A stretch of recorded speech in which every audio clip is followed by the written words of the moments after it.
Hey everyone, if HandBrake keeps crashing on Windows, like it closes instantly, freezes during encoding, or won't stay open, don't worry. In this video, I'll walk you through step-by-step ways to fix HandBrake crashing so you can use it smoothly again. First, restart your computer.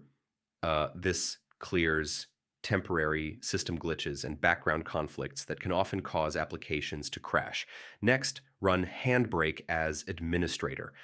This gives the software full system permissions and can prevent unexpected shutdowns. Make sure you're using the latest version of HandBrake. Older versions may contain bugs or compatibility issues with newer Windows systems. Check your input video file. If the file is corrupted or unsupported, HandBrake can crash during the encoding process. Try lowering your encoding settings. Very high quality presets or heavy configurations can overload your system and cause instability. If hardware encoding is enabled, turn it off. GPU acceleration sometimes causes crashes depending on your system setup. And finally, reinstall HandBrake if nothing else works. Corrupted installation files can completely break the application.